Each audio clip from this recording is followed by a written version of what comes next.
Shalom teman-teman, kembali lagi di 365 hari kabar baik. Hari ini bacaannya dari Yohanes 6, 37-40. Dalam rumah ibadat di Kapernaum, Yesus berkata kepada orang banyak, "Semua yang diberikan Bapa kepadaku akan datang kepadaku, dan barang siapa datang kepadaku tidak akan kubuang. Sebab aku telah turun dari surga bukan untuk melakukan kehendakku, tetapi untuk melakukan kehendak Dia yang telah mengutus aku. Dan inilah kehendak Dia yang telah mengutus aku, yaitu supaya dari semua yang telah diberikannya kepadaku, jangan ada yang hilang, tetapi supaya aku bangkitkan pada akhir zaman. Sebab inilah kehendak Bapakku, yaitu supaya setiap orang yang melihat Anak dan yang percaya kepadanya beroleh hidup yang kekal, dan supaya aku membangkitkannya pada akhir zaman." Demikianlah sabda Tuhan, terpujilah Kristus. Oke teman-teman, hari ini kita 2 poin seperti biasanya. Yang pertama, yaitu yang poin paling penting ya, yaitu kalau kita POV-nya dari Yesus adalah setiap orang yang datang kepada Tuhan tidak akan dibuang, akan diterima, ya kan? Yaitu sesuai dengan kehendak Bapa. Jadi poin apa yang dapat kita ambil adalah Yesus turun dari surga untuk kita para manusia. Ya, kalau kita lihat seminggu kemarin bacanya itu tentang pertobatan, ya, terus kemudian tentang hidup baru, tentang bagaimana penyembuhan Tuhan Yesus, dan akhirnya kemarin kita bahas tentang bagaimana mengenai kalau kita lihat di tanggal 1 November itu tentang di Matius tentang berdoa, berbicara dan mengajar tentang sabda bahagia. Yesus itu ingin setiap orang, setiap kita yang datang kepada Dia itu mendapatkan sesuatu. Yaitu apa? Pertama-tama pasti mendapatkan kelegaan, merasa diterima, mendapatkan jawaban. Ya kan, jawaban Tuhan bisa ya, bisa tidak, bisa nanti gitu. Yang paling penting adalah, tapi selain dari jawaban itu, yaitu Tuhan ingin mengajak kita itu untuk masuk ke dalam kehidupan yang kekal. Nah, di sini dikatakan pembelajarannya yaitu semua ya kan, yang datang kepada Yesus tidak akan dibuang.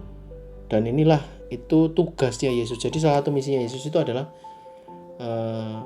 menerima setiap orang yang datang kepadanya. So, komitmen yang bisa kita lakukan adalah gimana dengan kita? Apakah saat ini kita tuh masih ragu-ragu datang kepada Tuhan?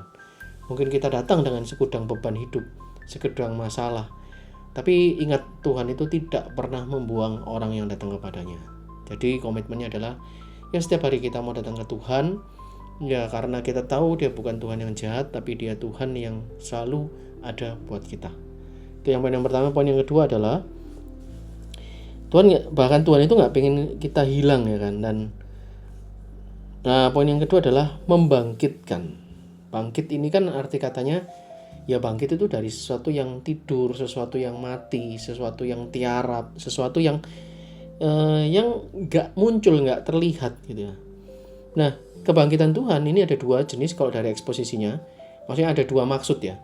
Maksud yang pertama adalah kebangkitan memang yang pada akhir zaman, dan itu memang bertepatan dengan hari arwah, ya kan. Ini kan kita ngomong tentang pengenangan arwah semua orang beriman. Ya, itu betul, memang ada itu, tapi kalau membahas itu panjang banget, ya kan. Tapi poinnya memang Tuhan itu datang ketika ada mujizat, ada pertobatan, ada penyembuhan, tidak hanya secara fisik tapi secara batin, secara spiritual. Terus kemudian Dia menerima kita. Endingnya itu adalah, goalnya itu adalah kita tuh masuk ke dalam kerajaan surga dan kita dibangkitkan. Kita dibangkitkan bersama dengan saudara-saudara kita yang lain. Tapi yang mau kita bahas di hari ini, poin kebangkitan itu bisa juga kita rasakan itu pada saat sebelum yang bukan kebangkitan kekal tadi. Maksudnya bangkit ini apa? Secara implisit gitu ya, yaitu kebangkitan dari apa yang sudah Tuhan percayakan dalam hidup kita.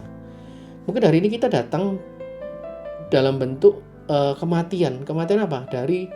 Di hubungan keluarga kita. Kematian hubungan antara ayah dengan anak, antara ibu dengan anaknya, antara pasangan. Kematian di bisnis atau pekerjaan kita. Kematian di dalam kehidupan kita, iman kita. Itu yang mau juga dibangkitkan oleh Tuhan. Jadi tidak hanya sekedar fisik, nanti kebangkitan badania, kebangkitan Perusia yang kedua, bukan, atau kebangkitan secara jasmani, bukan itu saja. Yes, itu betul, tapi kebangkitan juga Tuhan akan lakukan di waktu-waktu ini. Ketika kita datang kepadanya, ketika kita melakukan pertobatan yang sejati, dan kita melakukan firman-Nya. Nah, teman-teman, pertanyaannya hari ini, aspek hidup mana yang kita mau bawa ke Tuhan untuk sama-sama kita mau dibangkitkan? Ya, itu komitmen yang kedua. Nah, itu aja teman-teman 2 poin hari ini. Semoga kita semua bisa datang kepada Tuhan Yesus, dan juga kita membawa apa yang mungkin saat ini perlu dibangkitkan, ya, dan percayalah Tuhan itu lebih dari mampu untuk menolong kita. Itu aja dari saya. Kita ketemu lagi di 365 hari kabar baik untuk besok hari. See you. Tuhan Yesus memberkati. Bye bye.